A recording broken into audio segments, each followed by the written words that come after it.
Television के इतिहास में आज तक कई पौराणिक शोज आए, लेकिन रामानंद सागर की रामायण को जितना प्यार मिला उतना शायद ही किसी धारावाहिक को मिला। रामायण टीवी शो का पहला एपिसोड 31 जुलाई 1988 को प्रसारित किया गया था और इसके बाद ये कई सालों तक चला। लॉकडाउन के समय भी इसे टीवी पर दोबारा प्रसारित किया गया और दर्शकों ने इसे खूब पसंद भी किया। अब फिल्मों और ऐसे शोज में VFX के जरिए तमाम स्टंट और सीन दिखाए जाते हैं, लेकिन उस पुराने जमाने में जब VFX कंप्यूटर आदि नहीं हुआ करते थे तो जुगाड़ से सीन क्रिएट किए जाते थे। रामानंद की रामायण में भी कुछ ऐसे ही किया गया था। रामायण में दिखाए गए युद्ध में तीर, अस्त्रों से किए गए वार, बादलों की गड़गड़ाहट आदि के लिए खास तरीके के इफेक्ट्स तैयार किए जाते थे, जो उस वक्त काफी मुश्किल हुआ करते थे। रामानंद सागर के बेटे प्रेम सागर ने एक इंटरव्यू के दौरान बताया कि उस जमाने में कोई स्पेशल कंप्यूटर नहीं हुआ करते थे, तब कैमरे की मदद से ही इफेक्ट्स तैयार किए जाते थे। उन्होंने बताया कि रामायण की शूटिंग के वक्त बाजार में एक मशीन लॉन्च हुई थी जिसका नाम था SZ-2000, जिसकी मदद से धनुष और तीर वाले स्पेशल इफेक्ट्स तैयार किए जाते थे। उन्होंने बताया कि रामायण में तीर के आपस में टकराने वाले सीन में जो चिंगारी और आवाज निकलती थी, उसे क्रिएट करने के लिए शीशे की मैचिंग और मैकेनिकल इफेक्ट का इस्तेमाल किया जाता था। वहीं सुबह के कोहरे को दिखाने के लिए धूप बत्ती और अगरबत्ती के धुएं का इस्तेमाल होता था। इसके डायरेक्टर रामानंद सागर ने जब फिल्मों से हटकर टीवी का रुख किया तो बहुत ज्यादा लोगों ने उनका सपोर्ट नहीं किया था, क्योंकि माना जाता था कि टीवी पर बहुत ज्यादा मुनाफा नहीं होता। लेकिन रामानंद ने किसी की बात नहीं मानी और इस शो को बनाया, जो कि सुपरहिट साबित हुआ। इसकी पॉपुलैरिटी का अंदाजा इस बात से लगाया जा सकता है कि इस शो के केवल 52 एपिसोड थे, जिन्हें 3 बार बढ़ाकर 78 एपिसोड तक किया गया। इसकी शूटिंग 550 दिनों तक चली थी। शो के दर्शकों की संख्या बहुत ज्यादा था। इसकी व्यूअरशिप 82% थी, जो कि किसी भी टेलीविजन सीरीज की सबसे ज्यादा है। बताया जाता है कि इसके हर एपिसोड से दूरदर्शन को जहां शो के एक एपिसोड से 40 लाख रुपए की कमाई होती थी, वहीं इसे बनाने में भी कम खर्च नहीं होता था। दर्शकों के प्यार को देखते हुए इसमें हर छोटी चीज का ध्यान रखा जाता था, जिससे दर्शक निराश ना हो, और इसके चलते इसमें खर्च अधिक होता था। इसके एक एपिसोड को बनाने में 9 लाख रुपए का खर्च आता था। बता दें कि रामानंद सागर की रामायण में एक्टर अरुण गोविल ने राम का और एक्ट्रेस दीपिका चिखालिया ने सीता का रोल निभाया था, जिसे बहुत पसंद किया गया था। तो वहीं सुनील लहरी लक्ष्मण के रोल में, दारा सिंह भक्त हनुमान के रोल में, अरविंद त्रिवेदी रावण के रोल में नजर आए थे।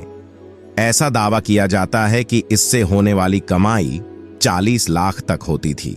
पूरी कमाई तो और भी हैरान कर देने वाली है, जहां रामानंद सागर की रामायण 30 करोड़ से ज्यादा कमाई कर चुकी थी। रामानंद सागर की रामायण का हर एपिसोड 35 मिनट का हुआ करता था। ऐसे 78 एपिसोड्स प्रसारित हुए थे। इस धारावाहिक को इतना प्यार मिला कि आज तक इसे याद किया जाता है। इस शो की शूटिंग भी आसान नहीं थी। 100 से ज्यादा टेक्नीशियन दिन रात शूटिंग के लिए शिफ्ट में तैयार रहते थे, तो वहीं कलाकारों ने भी रामायण के लिए जी जान लगा दी थी। एक रिपोर्ट्स माने तो रामायण का शूट 550 दिनों तक चला था। इसे गुजरात के उंबरगांव में शूट किया गया था। उंबरगांव में जहां सीरियल शूट किया गया था, वहां गांव वाले अरुण गोविल के सामने घुटने टेकते थे, क्योंकि वे उन्हें भगवान राम समझते थे। शो में दीपिका चिखलिया ने मां सीता के रूप में खूब प्रसिद्धि पाई। वहीं अरुण गोविल को भी श्री राम के किरदार में काफी पॉपुलैरिटी हासिल हुई। आलम यह था कि शो से बाहर जब साधारण कपड़ों में भी ये सितारे घर से बाहर निकलते थे, तो इन्हें श्री राम और मां सीता के रूप में ही देखा जाता था।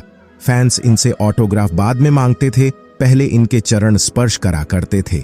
अरुण गोविल और दीपिका चिखलिया ने कई शोज में इस बारे में बताया था। आज के समय में जब तकनीक इतनी विकसित हो चुकी है, तब भी रामानंद सागर के रामायण का मुकाबला कोई नहीं कर सका है। उस जमाने में ना तो इतने अत्याधुनिक कैमरे होते थे और ना ही VFX। इसके बावजूद सीरियल से जुड़े सभी लोगों की मेहनत का ही नतीजा रहा कि उन्होंने हर सीन को जीवंत बना दिया।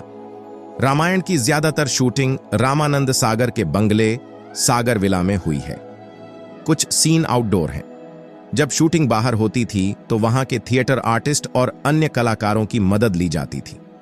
रामानंद सागर के बेटे प्रेम सागर ने एक बार बताया था कि रामायण की शूटिंग के दौरान कई बार जूनियर कलाकारों की जरूरत पड़ती थी। ऐसे में गांव-गांव में जाकर ढोल नगाड़े के साथ ऐलान किया जाता था कि सीरियल के लिए कलाकारों की जरूरत है, फिर भर्ती की जाती थी। रामायण की पॉपुलैरिटी केवल देश में ही नहीं दुनिया भर में थी। इसे करीब 65 करोड़ से ज्यादा लोगों ने टीवी पर देखा था।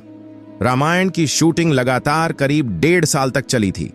सीरियल में राम का किरदार करने वाले अभिनेता अरुण गोविल ने रामायण के दिनों की कई यादें शेयर की हैं। राम के रोल के लिए रामानंद सागर ने पहले उन्हें रिजेक्ट कर दिया था। अरुण गोविल ने कहा कि मुझे याद है, मैं राम के किरदार के लिए ऑडिशन देने गया था लेकिन फेल हो गया। मुझे नहीं पता चला कि क्या हुआ था। राम के लुक के साथ मेरा फोटोशूट हुआ लेकिन मैं राम जैसा नहीं लग रहा था। तब मैंने अपने लुक में एक स्माइल जोड़ दी और ये काम कर गया। सीता यानी दीपिका चिखलिया से रामानंद सागर ने कहा था, सीता ऐसी लगनी चाहिए कि स्क्रीन पर आए तो इंट्रोड्यूस ना करना पड़े, दर्शकों को यह बताना ना पड़े कि 2-3 लड़कियां चल रही हैं तो उनमें सीता कौन है। इस तरह 4-5 स्क्रीन टेस्ट के बाद मेरा सिलेक्शन हुआ। कई राउंड के बाद दीपिका चुनी गईं। करीब 3 दशकों बाद कोरोना महामारी के दौर में जब इस सीरियल को फिर से ऑन एयर किया गया तो इसकी टीआरपी ने आधुनिक सीरियल्स को भी धूल चटा दी। पूरे हिंदुस्तान ने एक बार फिर से रामायण को देखा और युवा पीढ़ी भी इस सीरियल से अछूती नहीं रही। तो दोस्तों, आप भी भगवान राम के सच्चे भक्त हैं और रामायण को देखे हैं तो कमेंट में लिखे जय श्री राम।